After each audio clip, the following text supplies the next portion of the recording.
Hey folks, welcome back to Be Outdoors. Today I'm back up in my local forest and I'm going to be testing out my Bark River Gunny, and I got a new backpack I want to test out as well, the Mountain Hardwear Scrambler 35 RT. I'm going to be cooking up some nice food as well, so stick around.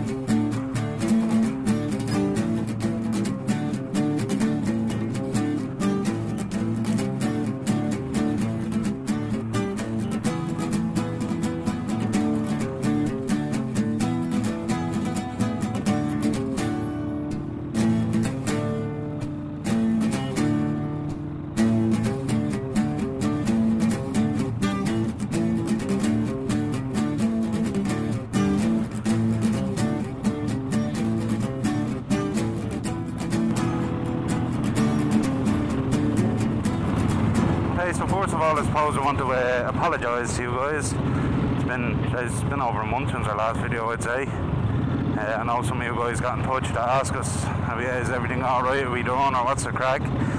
No, we're all good, just busy guys, you know.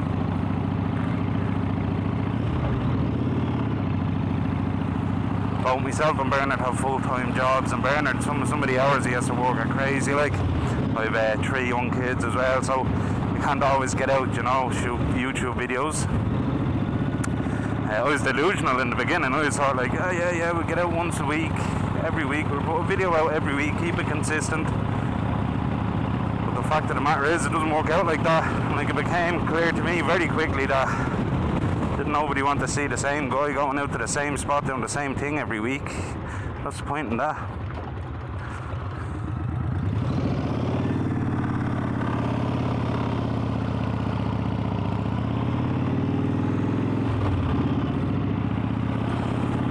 Yeah, that got very boring very quickly, so the once a week thing, I think, is knocked on the head. And we do have some cool stuff lined up, like I want to try and incorporate some of this motovlogging style thing.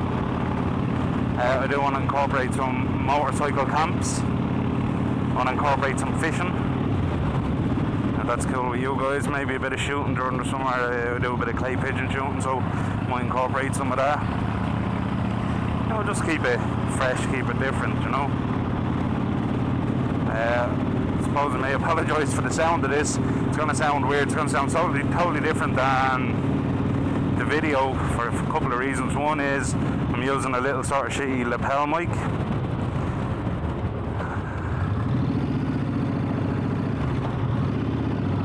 Hell no. Yeah, I'm using a little shitty lapel mic, and the helmet I'm using is quite an old school helmet, so it's real open, so we're probably getting a lot of wind noise as well. And my face is all smushed up in the helmet, so that's going to make me sound different anyway.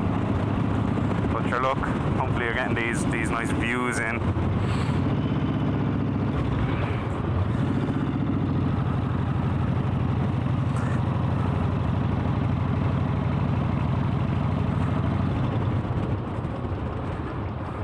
Yeah. Mammals.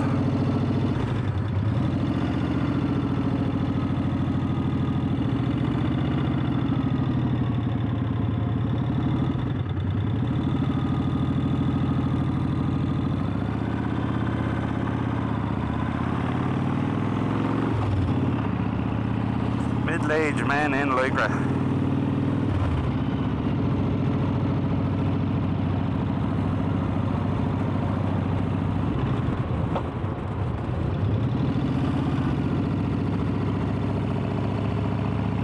Anyway, so sorry we've been away, just been busy, life getting in the way.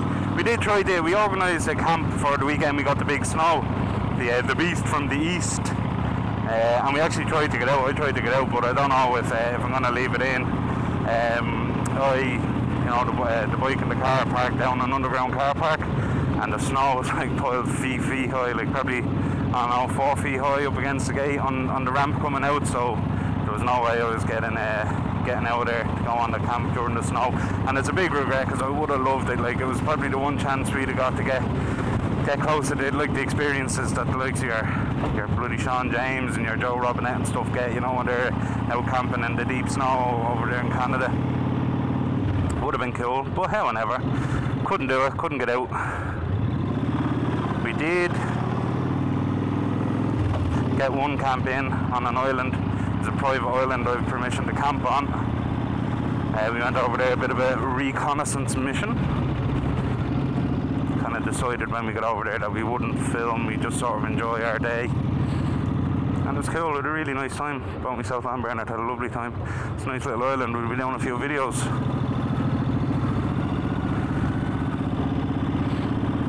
There's a view, I don't know if you guys can see that. Glorious!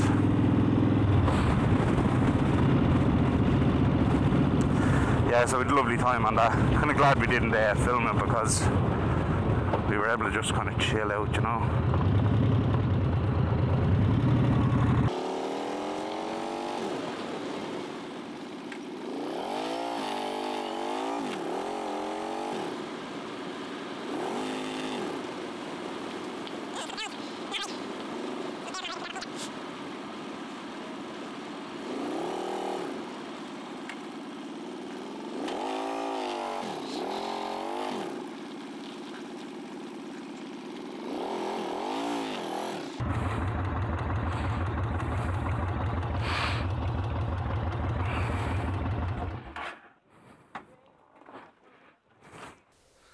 Okay, so first things first, I suppose I may tell you about the bag before I take all the stuff out of it, show you what's in it.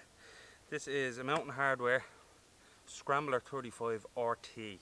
RT stands for roll top. It's a waterproof bag. It's got Mountain Hardwear's out dry technology. It's a great bag, 35 litres, weighs 836 grams. It's more marketed as like a day pack. The reason I got it is in summer, like a lot of people, my overnight loadout is exponentially lighter than it is in the winter. Everything is smaller, and I just wanted a smaller, lightweight pack to basically go camping during the summer, keep it light. So what I've got here, I've got the helmet buckled onto the side of it there, so I'll take that off. It's got these stretchy side pockets, they're really cool. In here I've got my Keith titanium canteen, my heavy Keith. So yeah, they're quite stretchy and quite durable as well. They don't look like much, they're sort of like a net mesh, but I can fit my bigger axe and my bigger saw in here, and then obviously have the roll top straps and the compression straps on the side here to keep it all tied down. The other side I have my silky saw in this pocket, same kind of pocket, same compression strap, roll top strap. This front pocket is quite big and very stretchy. In here I've got titanium plate, the lid off my canteen, spork, bandana, stuff for cooking. But yeah, I can easily fit an Algene or whatever in there. I can fit a rain jacket, whatever, it's really cool. The back there's a water pouch, or like a pouch for, or a compartment for a water sleeve, we'll say. I just keep my Thermarest sit pad in there and my grill. I don't really carry a water bladder or anything like that, so it's perfect size for those two items. Into the main compartment, rode here on the bike as you saw. So what I've got in here is, I've got my bike jacket, shemag, my bike gloves, that's just a dry bag for the camera stuff. I've got an egg in there and some butter and stuff like that. I suppose I'll show this under my knees.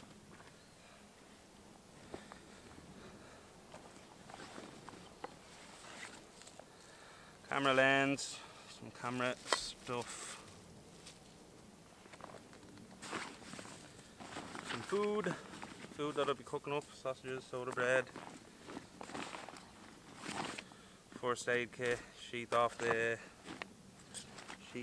Bark River, paracord, paper, granola bar, 5x7 mess, and a ground sheet, a grubber blanket, and a little power bank. So that's it. So there's a waist belt on it, and in the waist belt there's pockets. In here I've got my fire steel and my lighter. and a little bit of fat wood. The other pocket, I've got my camera batteries and a little cable for the GoPro. Now, the pouches on the waist belt aren't waterproof, so not a good place to put your camera batteries and stuff, but it's a glorious day today, it's not going to rain. That's cool. They are quite small, these pouches. They'll fit like a Cliff Bar or something in them, or like that your fire steel and your lighter. But seen some complaints on how small these pouches are, but they're grand. They're grand, honest to God. So, that jacket is quite heavy. Had the helmet strapped onto the side of it.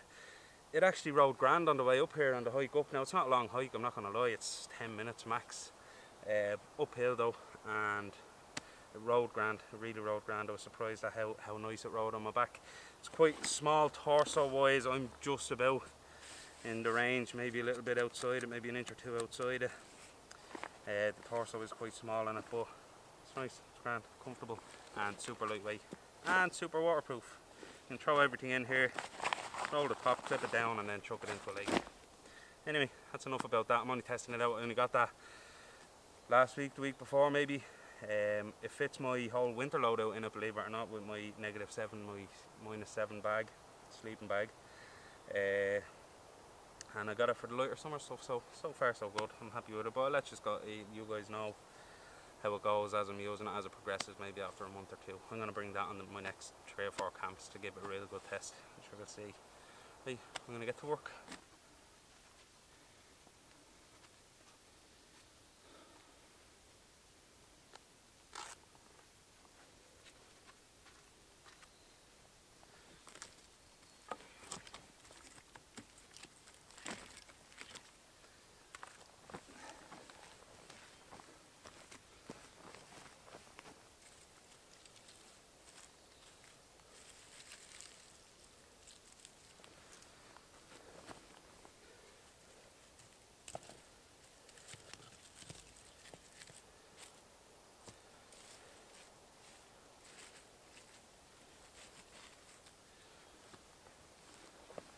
I didn't bring many tools today, I only brought that Bark River Gunny to test it out. I'm going to do all my wood processing with that.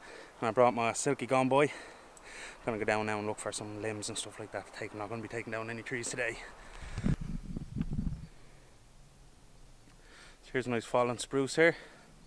I'm just going to take some of the bigger limbs off the end of it there. The limbs that are on the upside of the tree, we'll say, because they won't have been on the ground, they won't be soaking wet.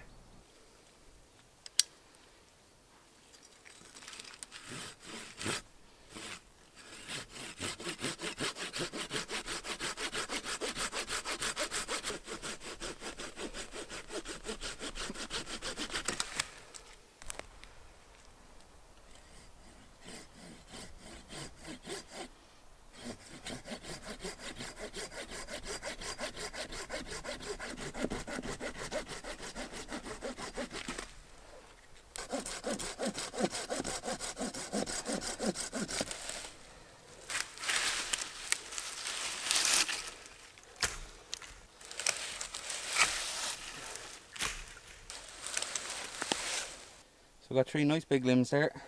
That should be more than enough for my fire today for what I'm cooking. And just to help matters, I've got a bit of fat wood. So like I always say, you should always keep the twigs and branches when you're processing limbs like this, because they make for great kindling.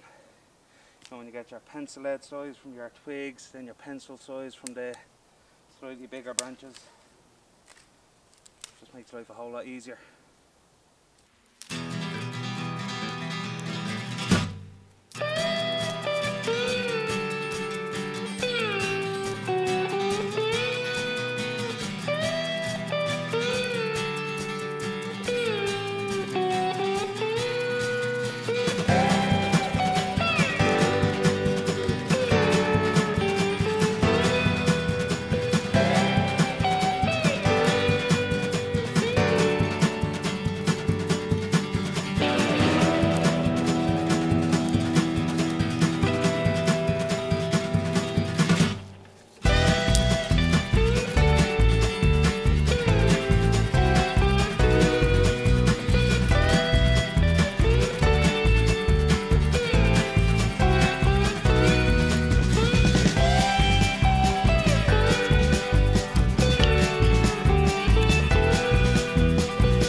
Okay, so from those 3 limbs I've got a big old pile of twigs, then I've got a nice big pile of sort of thumb size stuff, and then got some bigger stuff that I'm going to baton down, and that's more than enough for what I need for my fire.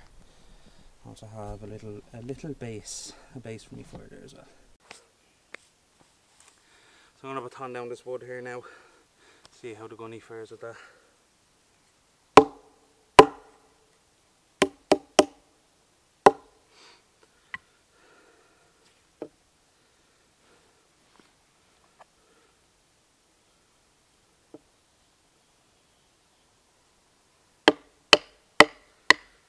So I'm batoning down a spruce. It's not the hardest wood in the world by any means. It wouldn't be the most dense, but it's twisted, you know, the grain is real twisted, so it is quite hard to baton. I'm just going to show you this here now. It's also infused with plenty of fat wood. See if we can't get that to focus. As you have seen in previous videos, fat wood is rock hard, which makes it even tougher to baton through, I suppose. Well, as I've said before, really helps with the fire lighting process. It's really resinous, burns very, very hot, and I don't know, burns violently, I suppose, doesn't it?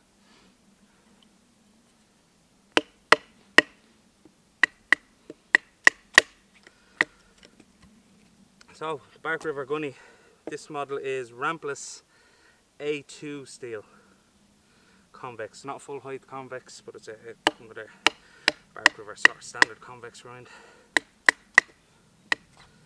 I got this maybe a month or more ago even, but I haven't really got to use it. I took it out a couple of times to play with, and I didn't really put it through anything rigorous.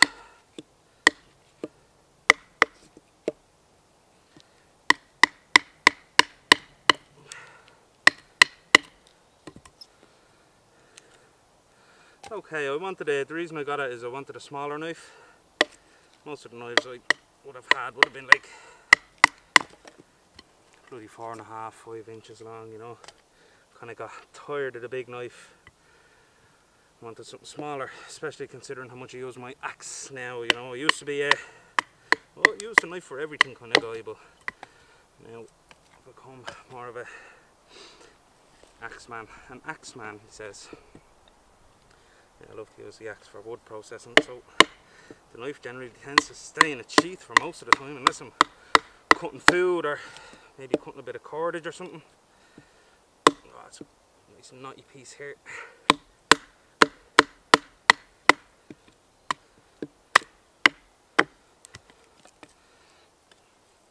Oh, loads of fat wood in that as well. Yeah, anyway, the gunny fit the bill for what I wanted. This is a nice one. This has black canvas micarta, I think, and blue liners. The blade is like 3 3/4, pushing on 4 inches. It's nice. I was surprised at how small the handle was when I got it. The handle is very small on it. It's like anything really, you get used to it, you know, the more you use it. I didn't like the sheath that came with it. I'll show you the sheath here now in a minute. Like this brown leather sheath. It's kind of a weird, I don't know, it's not for me. Can't put a dangler on it or anything like that, so.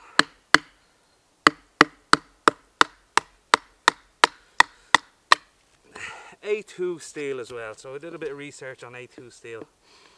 Most of my other knives were O1 tool steel, and A2 steel is meant to be tougher. It was meant to be more rust resistant as well. While not being anywhere near a stainless steel, A2 is meant to be more rust resistant than O1 because it has a higher chromium content or something like that. Correct me if I'm wrong. But this yoke is patinating like crazy, even more so than any O1 I've had.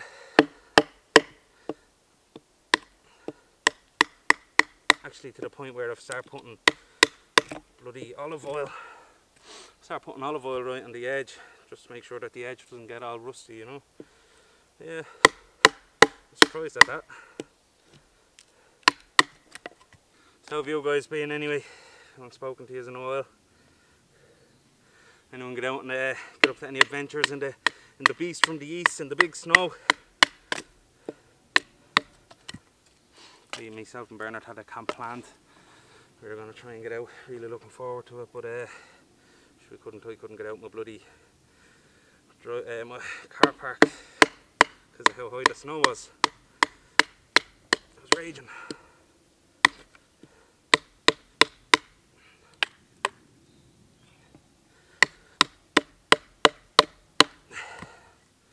Oh, nice knotty piece there.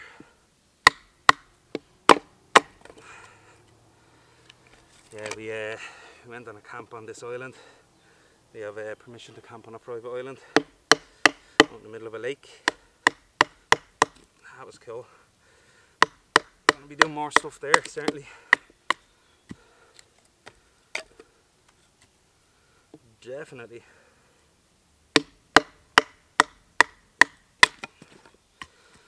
I'm gonna try and incorporate some fishing stuff and some of the bike stuff as well. Maybe do some motovlogging, do a couple of motorcycle camps as well. So we'll see.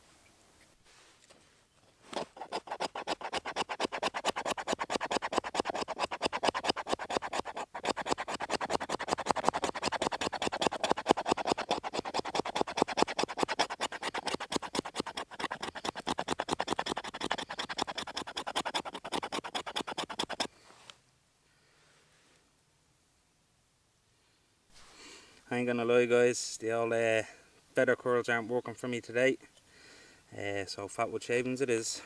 So I'm using the spine of the knife to scrape down the fatwood and get these lovely little shavings. This knife, the spine, it's not a sharp 90-degree spine. Sort of up here, so up here it's kind of borderline. Down here it gets a bit sharper. I don't know how it's going to do now striking a fire steel. Sure, we'll find out soon enough.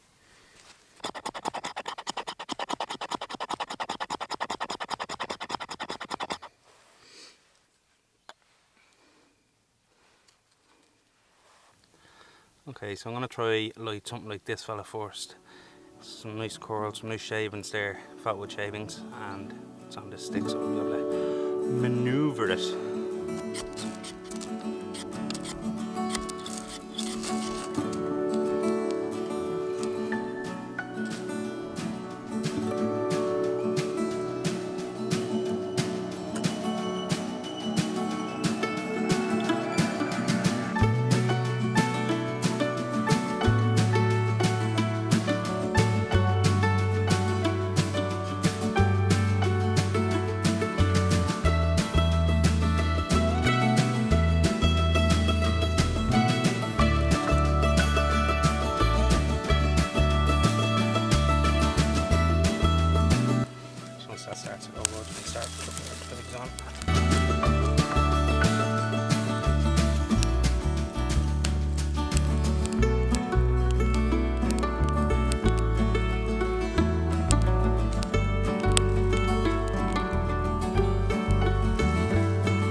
She's good to go.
thinking maybe and push the fire down one end. Which end is more fiery?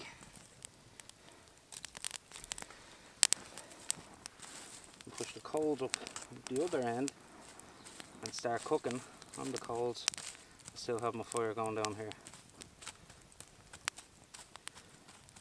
Maybe.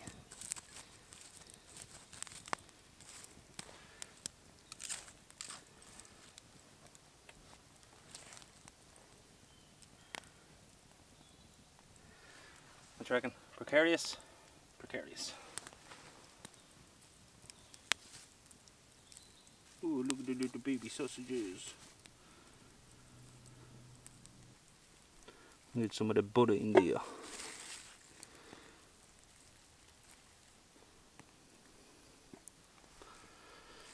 The key to cooking with titanium is low heat and lots of lubricants.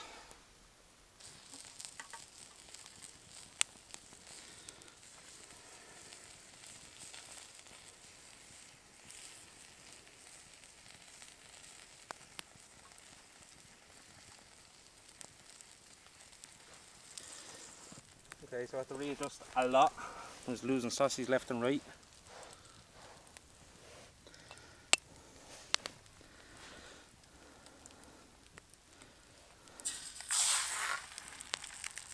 Yeah, boy.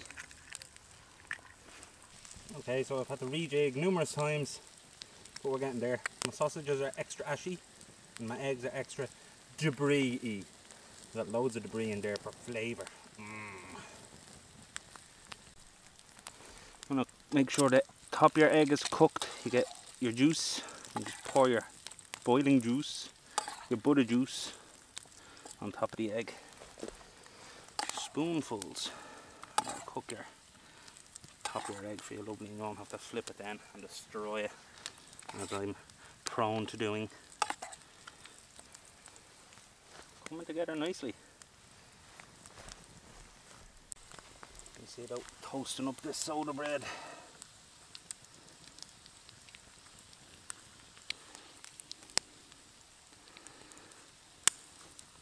Maybe I'll toast one side and fry the other. My egg is nearly done. Flip that around.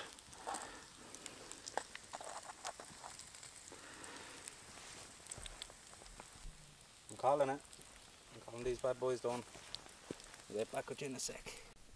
Well, there she is, folks. Sausage and egg on soda bread. Even got some ketchup on there for Paddy. Paddy is always giving out to me that my food looks too dry. This ain't dry. Oh baby. Well folks, I've got my filthy grub. My coffee is still hot. Life is good. Cheers.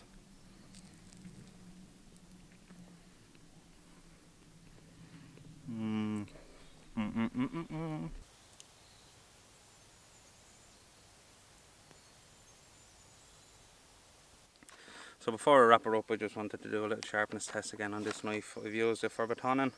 I've used it to cut my food. I've chopped little limbs off and stuff with it. It's done okay so far, yeah, it's done well. Let's see how the edge held up.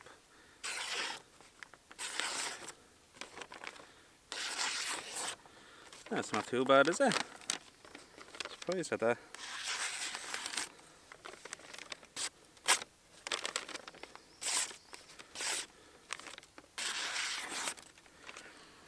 Yeah, I went through some pretty gnarly wood. It's great at batoning. Great little batoning knife. Feather curls, that's me more so than anything. I've never tried feather curling with a convex grind before. It's a little bit different. I'll have to get used to that. The spine, it's not really sharp. No, it's okay up here for scraping the ferro rod. Scraping the ferro rod here just gives you a little small spark. So I read actually in a review that the spine on Bark Rivers is touch and go. It's just about sharp enough to scrape a ferro, but not great at it. It's grand. The handle ergonomics, it's a little bit blocky. It's a little bit square for me. The handle's quite small as well. Like I got one with liners. If you get one without liners, the handle is going to be even narrower than that. If it was any narrower than that, I really wouldn't be using it. You know, I wouldn't get on with it at all. But It's okay. Would I rush out and buy another one? No. Would I put anyone off getting one? No, definitely not. It's a more than capable knife. This wasn't a review by any stretch of the imagination. If I was to do a review, I probably would have done a bow drill or something, you know. Something where I'd be getting that sort of twist and leverage as well, really test the edge out. This was more just me testing the knife out for myself because I have it a while and I haven't really used it. The bag is great. I'm really surprised with the bag. It was very comfortable on the hike in here, and even though I had the helmet and everything strapped to it, it was grand. I was surprised by that. I thought it was going to be uncomfortable now, I'll be totally honest with you. That's awesome. And I just want to show you the sheath for this knife here real quick. So here's the sheath that it comes with. It's nice leather, nice thick leather, nice stitching and all, that's great. Nice colour as well, I like the colour. I have a little bit of conditioner on there. But see this belt loop, I don't like it. You can't get a dangler on it. It's when it's on your belt, it really sticks to your leg almost, you know, sticks to your hip. It doesn't move, you know, if you sit down or anything like that, it kind of gets in the way. I don't like that sheath. The sheath I have now is just a little cheapo black sheath with a little belt loop on the back that I have clipped onto a dangler. It seems to hold it okay. Like the retention and all for the Bark River sheath is fine. I just don't like that I can't put a dangler, or I don't like that I can't do what I want to do with this sheath. Anyway, that's it. It's a grand knife. A grand knife, says you. Right guys, I'm going to pack her up there now, pack up the kit and head down the car park, and hopefully my bike is still there. This is just a quick one to say thanks to the guys that got in touch to see if everything was alright. It is. We're grand. Hopefully be a bit more active now in the coming weeks. A couple of overnighters and stuff like that planned. And thanks for watching. I hope to catch us on the next one.